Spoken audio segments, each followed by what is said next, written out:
अल्लाह के पैगंबरों में से एक नाम यकूब अलैहिस्सलाम था। यकूब अलैहिस्सलाम का दूसरा नाम इसराइल भी था, जिसके मायने हैं रात को आने वाला शहज़ादा। बजाय तस्मिया शायद रात के वक्त पैदा होने की रही। हज़रत यकूब हज़रत इब्राहीम के पोते, हज़रत इसहाक के बेटे और हज़रत यूसुफ़ के बाप थे। हज़रत यूसुफ़ के 11 और भी भाई थे। चनाचा इसराइल के 12 बेटों की औलाद 12 कबीलों में फैल गई। मज़ीद कबीला दर कबीला फैलती चली गई और इसे बनी इसराइल का नाम मिला। इस कौम ने बड़े नशेबो फराज देखे। इस पर खुदा की इनायतें भी बहुत हुईं और गज़ब भी बहुत टूटे। ये लोग अपने आप को खुदा के चहीते और इनके फ़र्जंद अजीज़ कहा करते थे। हज़रत यूसुफ़ जब मिस्र के फरमानरवा बने तो इन्हें भी इक़्तिदार नसीब हुआ और बड़े मज़े की ज़िंदगी गुजारने लगे। मिस्र पर कुप्तियों की हुकूमत कायम हुई तो इस पूरी कौम को ग़ुलाम बनाकर रख दिया गया। हज़रत मूसा ने ऐलान नबूवत फरमाया और इनके भाई हारून को भी मनसब नबूवत अता हुआ। तो ये दोनों भाई मिस्र के बादशाह यानी फ़िरऔन के पास गए और अपने पैगंबरे बरहक होने की खबर इसे दी। इसके मुतालबा पर मोजज़ात पेश किए और बनी इसराइल को आज़ाद करने का मुतालबा किया, जिसे इसने बड़ी रौनियत से मुस्तरद कर दिया। एक रात हज़रत मूसा और हज़रत हारून बनी इसराइल को अपने साथ लेकर मिस्र से निकल आने में कामयाब हो गए, मगर फ़िरऔन ने अपने सिपहसालार और वज़ीर-ए-खान की मदद से कब्तियों का एक बड़ा लश्कर साथ लिया और बनी इसराइल का ताक़ुब किया, यहाँ तक कि दरिया के किनारे पर फ़िरऔनियों ने इन्हें जा लिया। बनी इसराइल कहने लगे, ए मूसा, तूने तो हमें मरवा दिया, आगे दरिया है, इसमें जाते हैं तो भी मर जाएंगे, पीछे फ़िरऔन का कील कांटे से लैस लश्कर है, वो भी हमें ज़िंदा नहीं छोड़ेगा। हज़रत मूसा से अल्लाह ताला का इरशाद हुआ, खौफज़दा होने की ज़रूरत नहीं है, बेशक मैं तुम्हारे साथ हूँ, तू अपना डंडा दरिया पर मार। हज़रत मूसा ने हुक्म की तामील की। अल्लाह का करना हुआ, दरिया में ऐसे रास्ता बन गया जैसे पुख्ता सड़क होती है। अब तमाम बनी इसराइल जल्दी जल्दी इस रास्ते से गुजरने लगे। फ़िरऔन बोला, ए कब्तियों, देखते क्या हो, तुम भी इस रास्ते पर बनी इसराइल का ताक़ुब जारी रखो।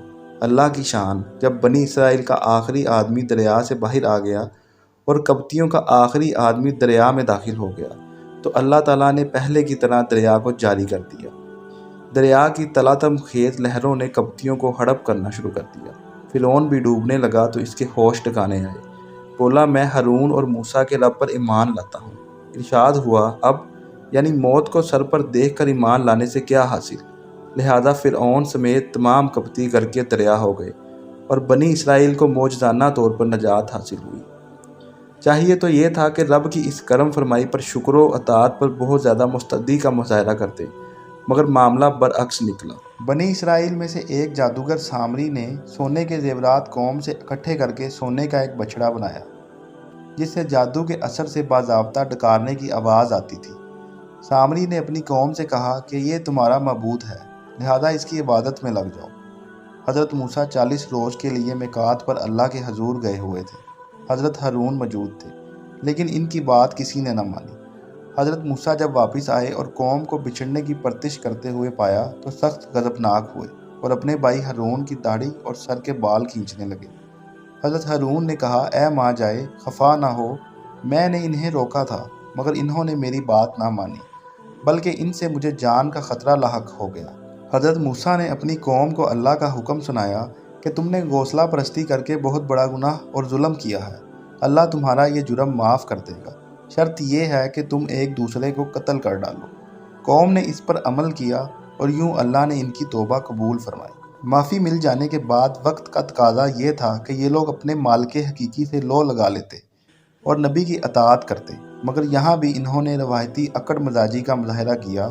कहने लगे, ए मूसा, हम इस वक्त तक ईमान नहीं लाएंगे जब तक अल्लाह खोखली आँखों से देख ना ले।